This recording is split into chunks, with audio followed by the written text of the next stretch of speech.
So mga idol, sa naging laban nga po ng ating Gilas Pilipinas kontra dito sa kupunan ng New Zealand. Well, tignan natin yung nangyari mga kaibigan. Nagkaroon nga ba ng benta o pandaraya dito sa naging laban nila o sadyang mahina ang ating Gilas Pilipinas? Bago ho natin yan ipagpatuloy, huwag niyong kakalimutan na mag-like and subscribe. Maraming salamat po. Well mga kaibigan ko, umasa pa rin ho tayo na kahit malakas po ang kupunan ng New Zealand ay mananalo ang ating Gilas Pilipinas national team.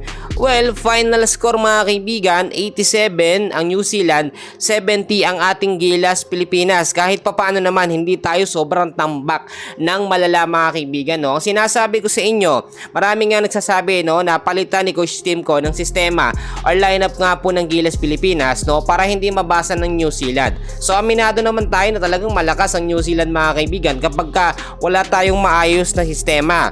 So nakinig si Coach Tim Con, binago ho niya no, yung starting 5 lineup ng Gilas Pilipinas. At kung titignan nyo mabuti, nasa starting 5 si Scotty Thompson, si Junmar Fajardo, si Dwight Ramos, si Justin Brownlee, at etong si Kevin Kimbao.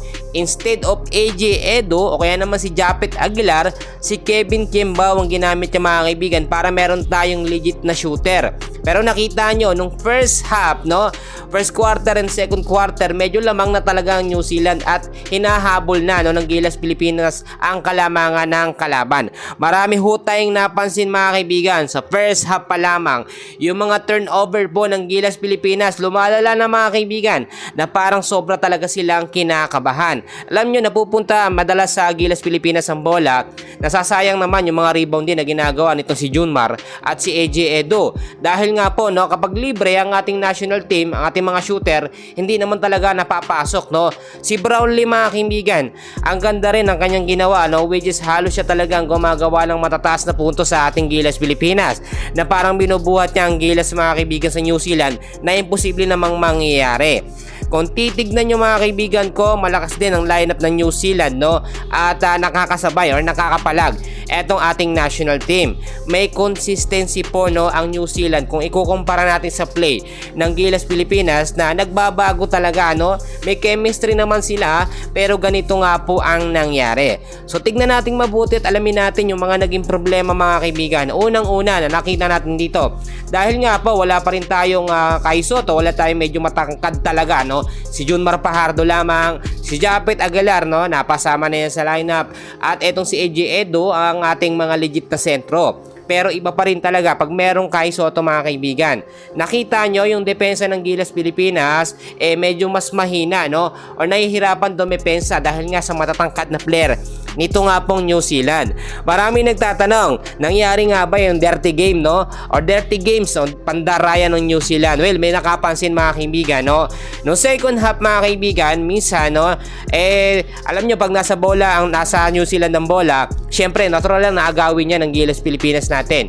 Yung tipong hindi naman tinatamaan ng kamay, sa bola naman tumatama, pipituhan no agad ng referee, which is ang sinasabi nila foul kahit hindi naman. Well, hindi naman makaapela agad ang Gilas Pilipinas dahil masyadong mabilis yung pangyayari.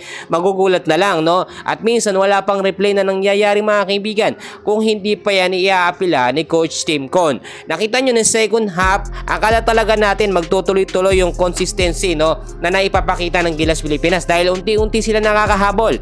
Pero nakita nyo, nakakahabol nga ang Gilas Pilipinas, pero once na nagtutuloy-tuloy na, may momentum na no, nawawala naman sa shooting sa labas mga kaibigan. Kaya nga sinasabi ko nung una pa lang, kailangan talaga natin si Jordan Heading no. Legit na shooter yan mga kaibigan, sa labas man o sa loob, at talagang mapagkakatiwalaan natin yan. Unang-una, mas maganda rin nung una pa lang no, na nagawa na ng paraan. Ito nga pong si QMB para sa dagdag po na legit na sentro ng ating Gilas Pilipinas. Mas maganda rin, noon pa man sinasabi ko, pag matatangkad ang mga kalaban ng Gilas Pilipinas, si Coach Tim Con dapat naglaline na po ng Twin Tower. Well, nakita nyo kung gaano kahalaga ang Twin Tower mga kaibigan, 2 poste agad. Dati, nung nandiyan si Kai Sotto, lagi niyang kasabay. Etong si Junmar Fajardo, no, sa game mga kaibigan, kasama sa starting 5. Ang nangyari mga kaibigan, sa lineup ng Gilas Pilipinas, si Junmar Fajardo lamang, no, ang sinasabi natin pamos poste. At kung titignan ho ninyo, eto nga pong si Kevin Kembao instead of AJ Edo or Japet Aguilar. Ang sistema ni Coach Timcon medyo mas humina, no? Parang naging small ball lineup. Hindi naman natin sinisisi si Coach Timcon, pero syempre may pagkukulang din mga kaibigan ng head coach ng Gilas Pilipinas. Marami tayong mga available na player na magagaling na kayang itapat nga po dito sa New Zealand, no?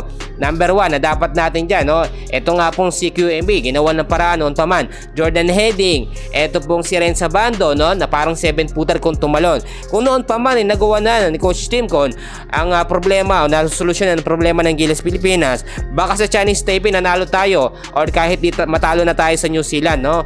Hindi naman tayo nawawalan ng pag-asa. Maggagayin man mga kaibigan, 2 talo man etong Gilas Pilipinas dito nga po sa third and final window ng FIBA Asia Qualifiers. May chance pa rin naman tayo na makapaglaro sa FIBA Asia Cup sa nalalapit nga po na August.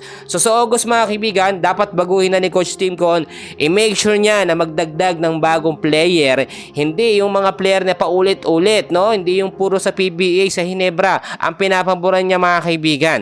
Kaya naman kung hindi babaguhin ang sistema ng Gilas Pilipinas, patuloy tayong matatalo, no? Sa FIBA o sa mga international game. Nagbigay na ng pahayag dyan, no? Ang ilang mga Gilas player natin na ginagawa naman nila ang best nila, no?